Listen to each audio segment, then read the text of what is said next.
السلام علیکم ورحمۃ اللہ وبرکاتہ۔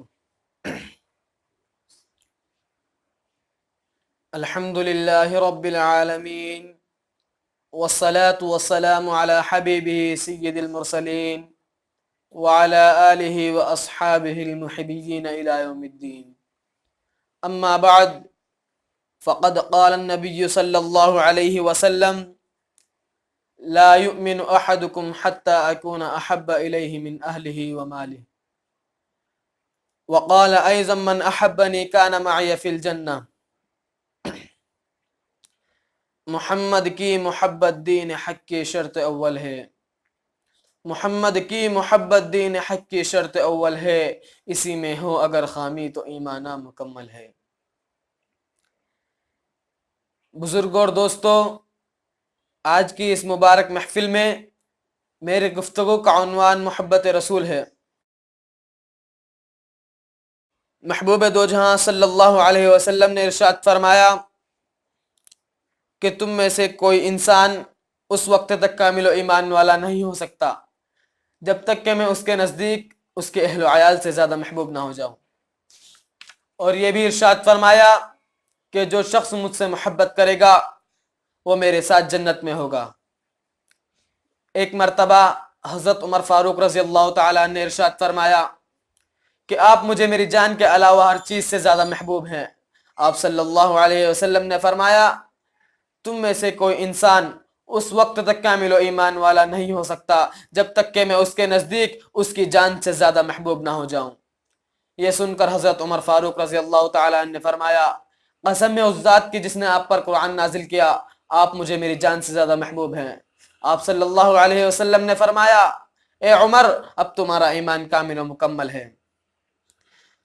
بزرگوں اور دوستو، دنیا کی ہر چیز کے مقابلے میں سرکار مدینہ صلی اللہ علیہ وسلم سے محبت کرنا کامل ایمان کی علامت ہے، اور کیوں نہ ہو جبکہ رب کائنات نے ذات اقدس صلی اللہ علیہ وسلم میں وہ تمام چیزیں کامل و مکمل طور پر پیدا فرمائی جن کی وجہ سے انسان کسی سے محبت کرتا ہے۔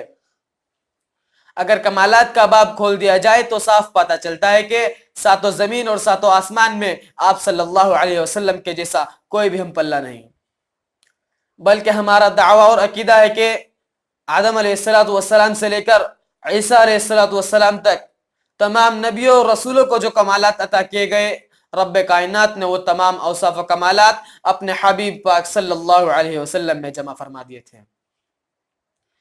آپ نے جود و سخاوت کے دریا بہائے، آپ نے عرب کے ظالمانہ محل میں عدل و انصاف کے جھنڈے قائم کیے، چنانچہ فرمایا اگر محمد کی بیٹی فاطمہ بھی چوری کرے گی تو اس کا بھی ہاتھ کاٹا جائے گا۔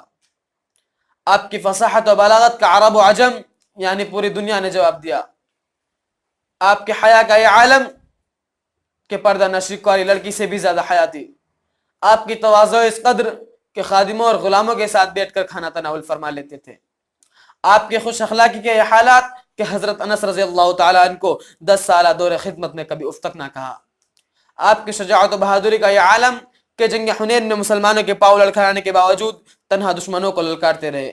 آپ کی سچائی کا یہ حال کہ ابو جہل جیسے دشمن نے آپ کی صداقت کا اعتراف کیا۔ آپ کے عفو درگزر کا یہ بے مثال نمونہ کہ فتح مکہ کے موقع پر بھی آپ نے اپنے صحابہ کے خون کے پیاسوں کو معاف فرما دیا۔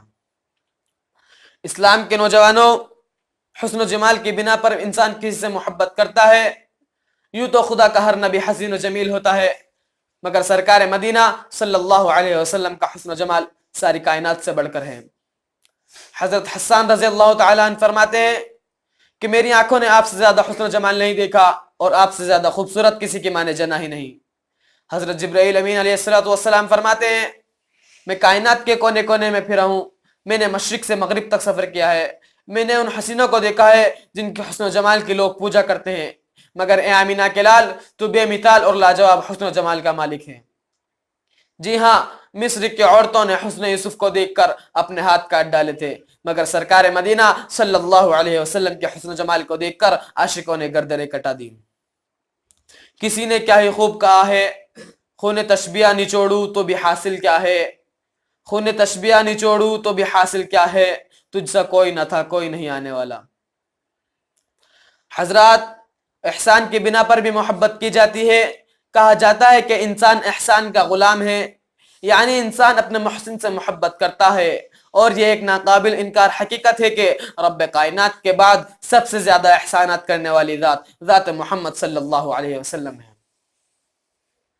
دوستو احباب کے مقابلے میں، رشتہ داروں کے مقابلے میں، ماں باپ کے مقابلے میں، علاقے کے ایم پی اور ایم ایل کے مقابلے میں، ملک کے صدر اور وزیر اعظم کے مقابلے میں، حتیٰ کہ ساری کائنات کے مقابلے میں سب سے بڑے محسن محبوب دو جہاں صلی اللہ علیہ وسلم ہیں۔ آپ نے مکہ کی زمین پر اونٹ چرانے والوں کو زمانے کا امام بنا دیا۔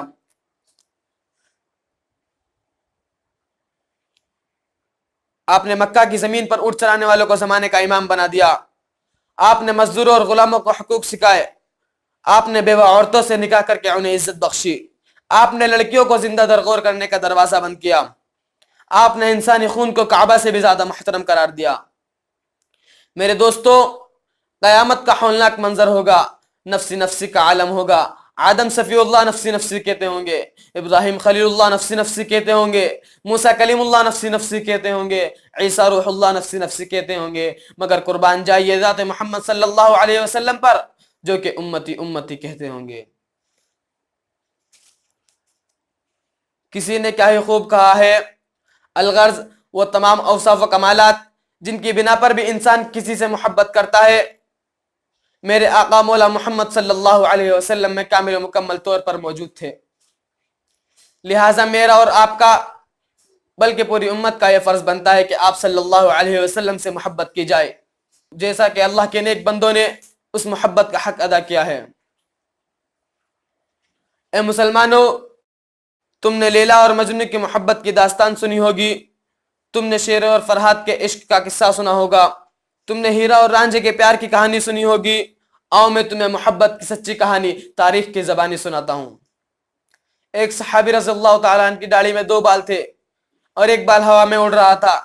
کسی نے دیکھ کر مذاق اڑایا تو صحابی نے فرمایا، کیا میں ان بیوقوفوں کی وجہ سے اپنے حبیب کی سنت کو ترک کر دوں گا؟ ایسا ہرگز نہیں ہو سکتا۔